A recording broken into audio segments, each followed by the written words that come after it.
Genesis 45, verse 16 through to 46, verse 27.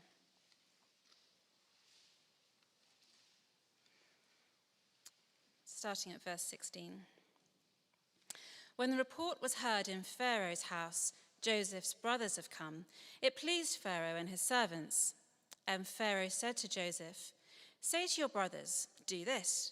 Load your beasts and go back to the land of Canaan, and take your father and your households, and come to me, and I will give you the best of the land of Egypt, and you shall eat the fat of the land."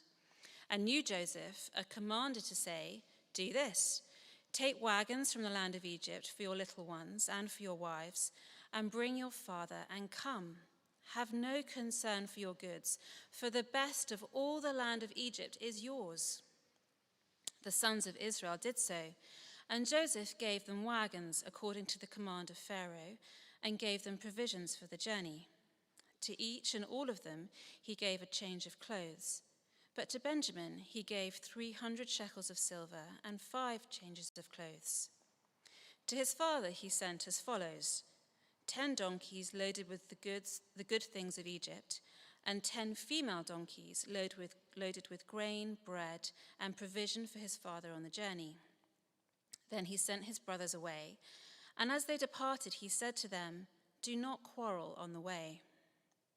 So they went up out of Egypt and came to the land of Canaan, to their father Jacob. And they told him, "Joseph is still alive, and he is ruler over the land of Egypt." And his heart became numb, for he did not believe them. But when they told him all the words of Joseph, which he had said to them, and when he saw the wagons that Joseph had sent to carry him, the spirit of their father Jacob revived. And Israel said, "It is enough. Jacob, my son, is still alive. I will go and see him before I die." So Israel took his journey with all that he had and came to Beersheba and offered sacrifices to the God of his father Isaac. And God spoke to Israel in visions of the night and said, "Jacob, Jacob." And he said, "Here am I." Then he said, "I am God, the God of your father. Do not be afraid to go down to Egypt, for there I will make you into a great nation. I myself will go down with you to Egypt, and I will also bring you up again, and Joseph's hand shall close your eyes." Then Jacob set out from Beersheba. The sons of Israel carried Jacob their father, their little ones and their wives, in the wagons that Pharaoh had sent to carry him. They also took their livestock and their goods, which they had gained in the land of Canaan, and came into Egypt, Jacob and all his offspring with him, his sons and his sons' sons with him, his daughters and his sons' daughters. All his offspring he brought with him into Egypt. Now these are the names of the descendants of Israel who came into Egypt, Jacob and his sons: Reuben, Jacob's firstborn, and the sons of Reuben, Hanok, Palu, Hezron, and Carmi. The sons of Simeon, Jemuel, Jamin, Ohad, Jachin, Zohar, and Shul, the son of a Canaanite woman. The sons of Levi, Gershon, Kohath, and Merari. The sons of Judah, Onan, Shelah, Perez, and Zerah. But and Onan died in the land of Canaan. And the sons of Perez were Hezron and Hamul. The sons of Issachar, Tola, Puvah, Yob, and Shimron. The sons of Zebulun, Zered, Elon, and Jalil. These are the sons of Leah, whom she bore to Jacob in Paddan Aram, together with his daughter Dinah. Altogether, his sons and his daughters numbered 33.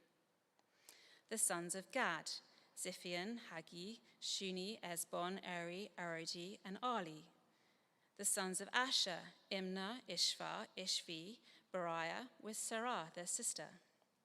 And the sons of Beriah, Heber, and Malchiel. These are the sons of Zilpah, whom Laban gave to Leah his daughter, and these she bore to Jacob, 16 persons. The sons of Rachel, Jacob's wife, Joseph and Benjamin. And to Joseph in the land of Egypt were born Manasseh and Ephraim, who Asnath, the daughter of Potipharah, the priest of On, bore to him. And the sons of Benjamin, Bela, Besher, Ashbel, Gera, Naaman, Ehi, Rosh, Muppin, Hippim, and Ard. These are the sons of Rachel who were born to Jacob, 14 persons in all. The son of Dan, Hisham. The sons of Naphtali, Jaziel, Guni, Jezer, and Shillem. These are the sons of Bilhah, whom Laban gave to Rachel his daughter, and these she bore to Jacob, 7 persons in all. All the persons belonging to Jacob who came into Egypt, who were his own descendants, not included Jacob's sons' wives, were 66 persons in all. And the sons of Joseph, who were born to him in Egypt, were 2. All the persons of the house of Jacob who came into Egypt were 70.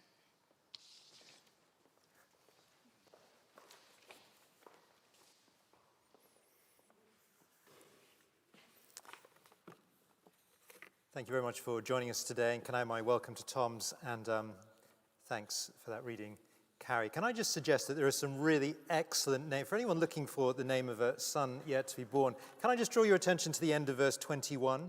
There are 3 candidates. Christian Fidler, you're expecting a son not too long away. Muppin, Huppim, Ard. I mean, those are just great, aren't they? As we were practicing, well, as my wife, Carrie, was practicing last night, she said, how can I say that without getting the giggles? Anyway, you did very well. We'll come to the genealogy. This feels like a short straw, doesn't it? We'll come to that later on. Let's dive straight in, shall we? We're in a sort of another bit of the narrative. We're coming to the end. I guess we could call this the home straight of Genesis, 50 chapters, and we're getting there. And the book is all about God establishing people for himself. That's why Genesis was written. God establishing a people for himself. And so the focal point of the book is a God who makes promises. And the promises or covenant that he makes are essentially repeated 7 times. Firstly, he makes those promises to Abraham, and then to his son Isaac, and then finally to Jacob, the patriarchs, as we call them.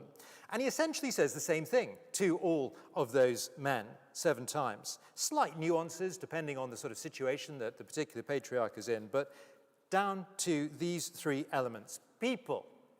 I will make people, numerous people.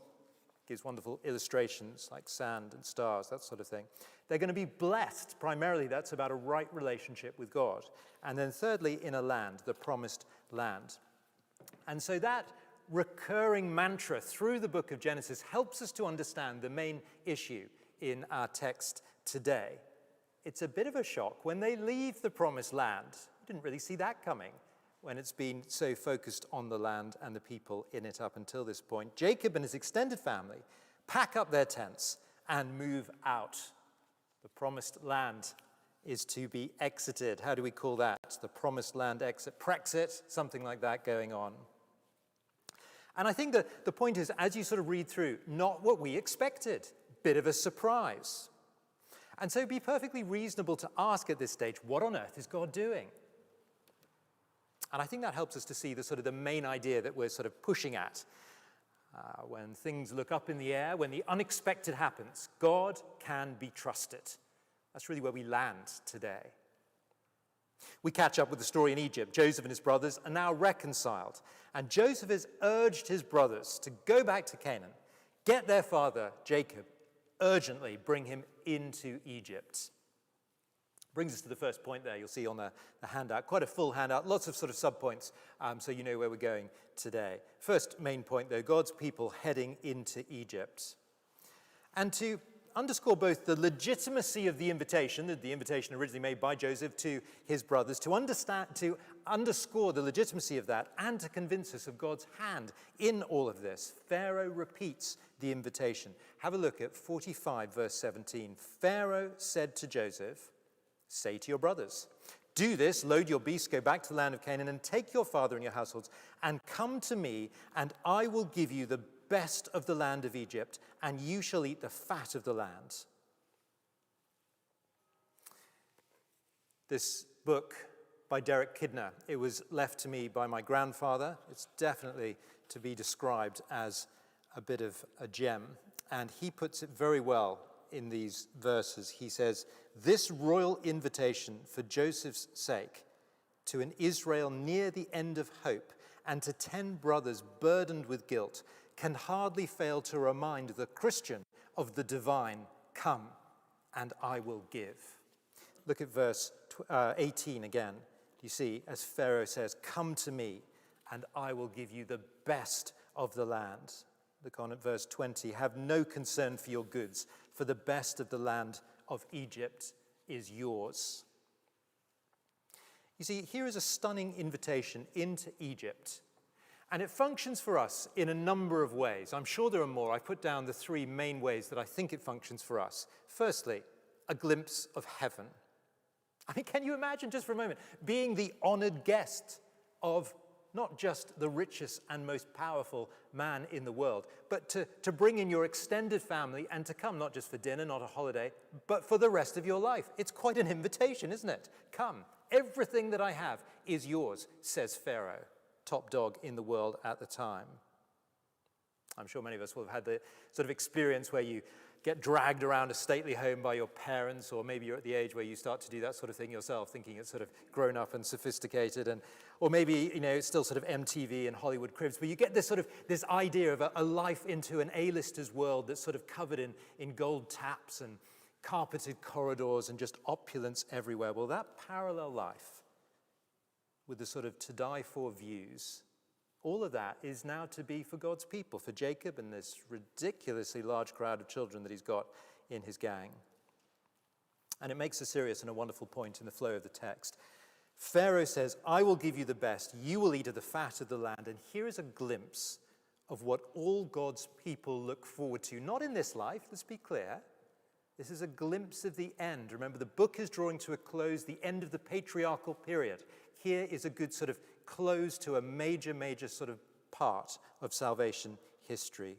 Ultimately, episodes like this stand out, and they give us a picture of heaven, of the new creation. Consider Jesus as he stepped onto the scene. You remember his first miracle, his first sign in John's gospel, as he turned water into wine? It's incredible, isn't it? The best wine is brought out. Endless supply. There are sort of magnums and Jeroboams everywhere, and everyone's saying, "Where'd you get this incredible stuff from?"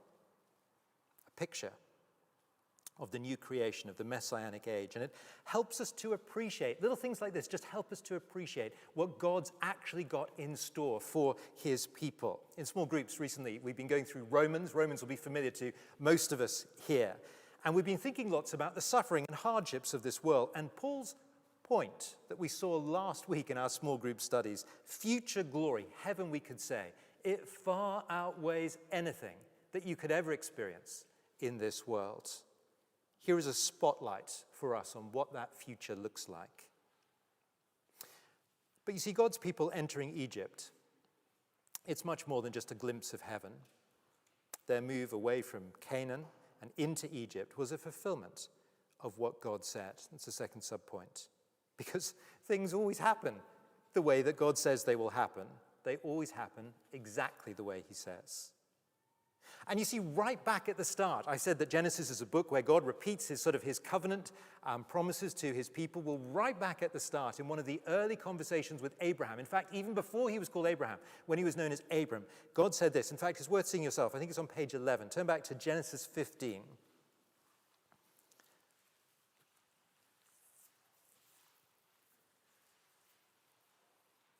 Genesis 15, verse 13. It's really interesting. Right down at the start, God says this: "The Lord said to Abram, know for certain that your offspring will be sojourners in a land that is not theirs, and will be servants there, and they will be afflicted for 400 years. See what's happening now? They're going into that land, exactly as God said it would be. Flick back to where we are in 45, 46. Now, a reminder, of course, that this certainty won't be heaven-like for long. A time of affliction is coming, we know as readers. How much that was in the sights of Jacob and his family, we don't know. And, of course, the troubles of tomorrow are tomorrow's trouble. For now, here is God demonstrating that when he says he will do something, he does it. And so you see the move to Egypt is perfectly in line with God's plan. The move also, though, thirdly, the third little sort of spotlight on how this move into Egypt functions, an incubator, I'm going to call it, for God's people. An incubator is where something grows and is kept safe and developed. As one commentator puts it, Egypt is the womb that God uses to form his nation. You see, that was always the intention. The land that they were to settle in would allow them to multiply unhindered by the stress and the trouble of the surrounding Canaanite nations. Pharaoh settled them in Goshen. That was the best of the land. That was the land of the opulence. And there they formed a community within Egypt. They were a large family at this stage. 70, we're told, towards the end. But they would grow. In fact, we read in the middle of the book of Exodus that by the time they leave Egypt, 430 years later, well, there's 600,000 men by that stage, adding women and children. We can only estimate, but probably 2.5 million. This would be the place where God's people would grow and develop. So you see, the move away from famine-stricken Canaan, the promised land, into Egypt functions in all of these different ways. And I think, though, the bit that's grabbed me the most, I put in the second point there, the way that God achieves all of this. God fulfills his plan through a risen man. To appreciate this, we need to go back and sort of step into Jacob's shoes a little bit. Remember, he's back in Canaan. He's an old man at this stage, very much a Remainer. You know, he's a man to stick around in Canaan. But his perspective is about to be changed. Up until this point, he has assumed that his son, Joseph, is dead. Back in chapter 37, the last thing he'd heard about Joseph was that his other sons had given him Joseph's multicolored coat, being ripped into shreds and covered in animal blood. He'd given him that. Here is proof that your son is dead, his other sons said. And so from Jacob's perspective, he's got very used to that now, well over a decade by this point. Here, Jacob's sons return. Let's catch up with the story. Chapter 45, verse 25. So they went up out of Egypt, came to the land of Canaan to their father Jacob, and they told him, Joseph is still alive, and he is ruler over all of the land of Egypt. And now just pause on this for a moment. I think this is fascinating. Remember how Joseph functions, if you've been with us for the last few weeks. In Joseph, we have a picture of the Christ figure, the Messiah. He's like the Christ. And I think more than ever we see that at this point. Verse 26, Joseph is alive. I mean, from Jacob's point of view, he is risen from the dead. Verse 26, Joseph is ruler over all the land of Egypt. At this stage, the superpower of the world, it might as well have been the world that he ruled over. The New Testament consistently links the fact that Jesus' resurrection from the dead makes him Lord over this world. And here we see a parallel to that. We saw that in Romans, again, familiar text for most of us. By his resurrection from the dead, Jesus Christ, our Lord. The two always go hand in hand. Look at chapter 45, verse 26 again. They told him, Jacob, Joseph is still alive, and he's ruler over all the lands. And so as the first book of salvation history is written, do you see how God is beginning to train his people in this fundamental idea of resurrection from the dead? To a certain extent, he did do that with Abraham, as his son Isaac was figuratively, that's how the New Testament speaks about it, figuratively brought back from the dead. But now again, the idea of resurrection is enshrined in the patriarch's history. This is the foundation. This is how God's people are to make sense of God's promises throughout time. Here is the pattern for the way God fulfills promises through a risen man. Well, not surprisingly, remember, back in Jacob's shoes for a moment, all this is a little bit too much for Jacob. Old man at this point, verse 26, his heart became numb, for he did not believe them. You can't really blame him. Gripped with unbelief, he had good reason to believe that Jacob was dead. He got used to it for a long time. The suggestion that a man had risen from the dead was preposterous. It always is. But like Jesus' disciples many years later, Jacob came round to the idea. Look at verse 27. But when they told him all the words of Joseph, which he had said to them, and when he saw the wagons that Joseph had sent to carry them, the spirit of the father Jacob revived. It's a wonderful turning point. He was convinced their testimony, and also the cavalcade of special sort of armor-plated wagons that Pharaoh had sent to pick him up. That was enough. End of verse 27, the spirit of their father Jacob revived. Why the wagons? Well, I guess if they were going to fabricate a story, I mean, you can turn up with a few sort of impressive donkeys and things full of things, can't you?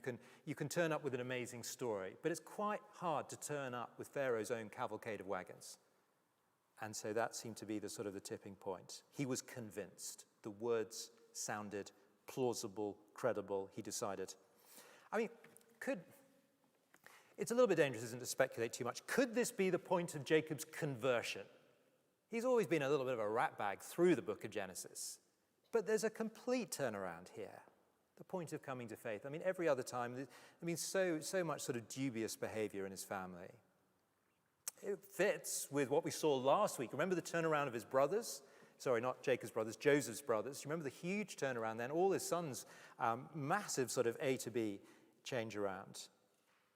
And arguably, all of this change that's taken place in individuals is down to the fact that Joseph is back from the dead and that he's risen to power. It's just an interesting parallel, isn't it? The way that this changes people.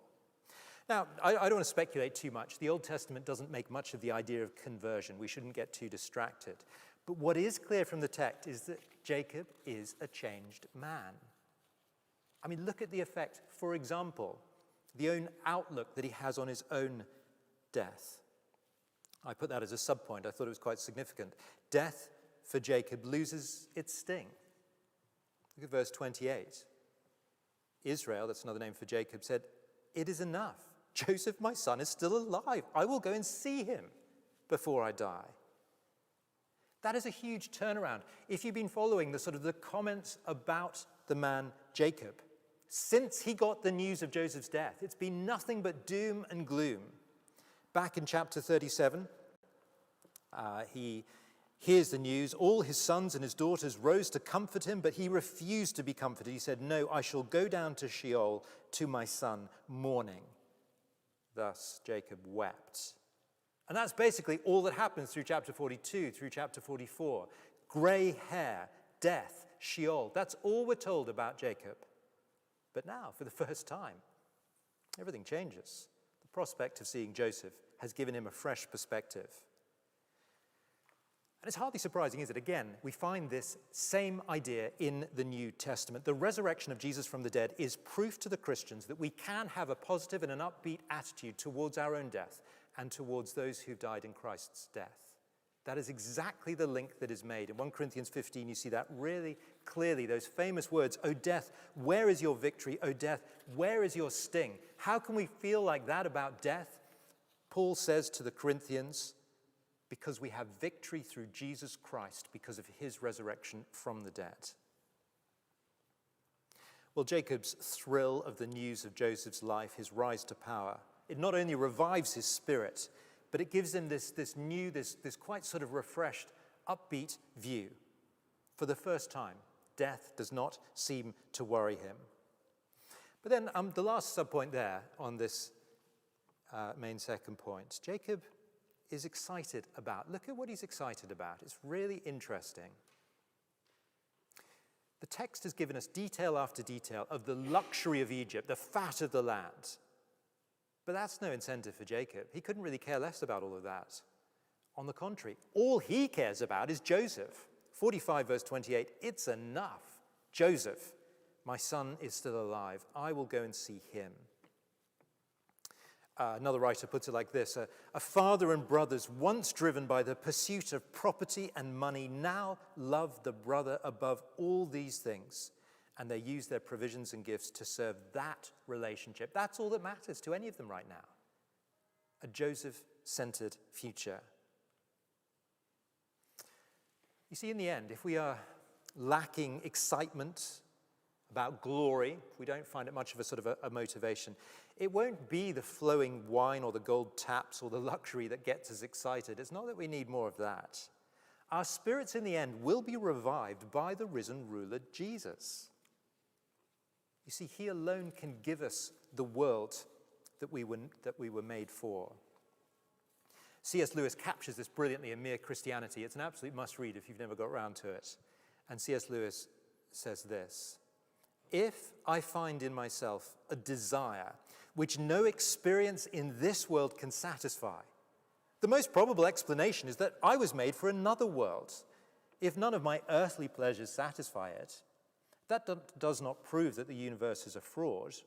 Probably earthly pleasures were never meant to satisfy it, but only to arouse it, to suggest the real thing." The world we were made for as human beings. Remember, that's the whole focus of Genesis. God establishing a people in a land that he's going to set apart for eternity in right relationship with him. Well, the world that we were made for is Jesus-centered. And I think that's probably the distinctive that drives our trust, or should drive our trust. I'll come back to that at the end in a few minutes when we close. For now, though, let's just deal with some of this language at the end, the genealogy. As come to the final point there, you'll see God's promises stand through the unwanted experiences of life. See the news of Joseph?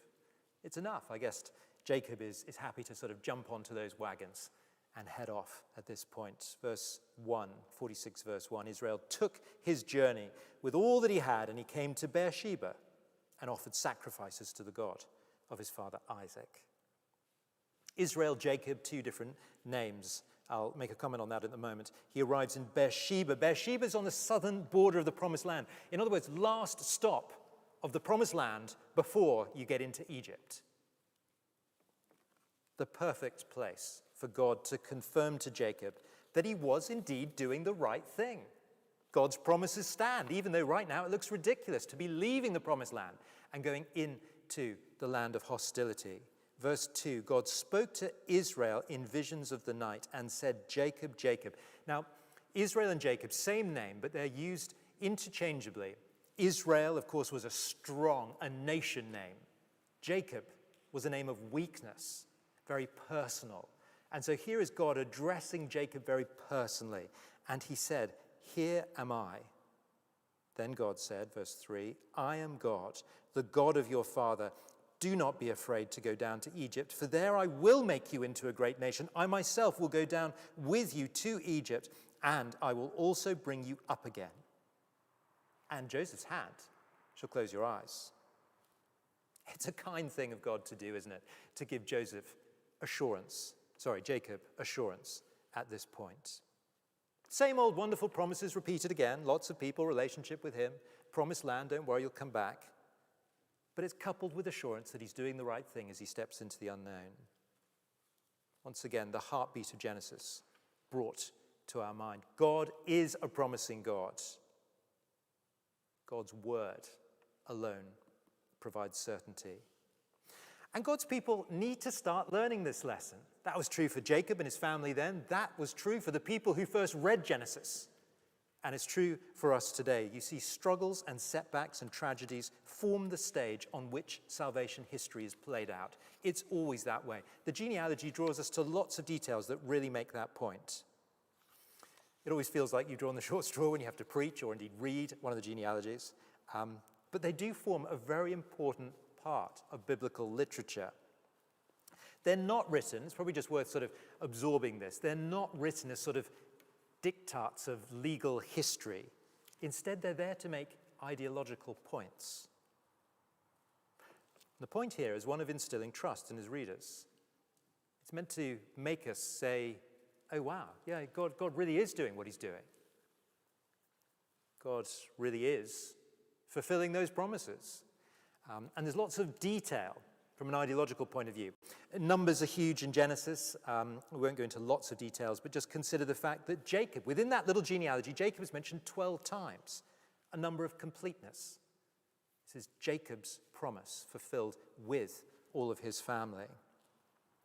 And then look on at verse 27, chapter 46, verse 27. The sons of Joseph born to him in Egypt were 2. All the persons of the house of Jacob who came into Egypt were 70. 7 consistently in the Bible is a perfect number.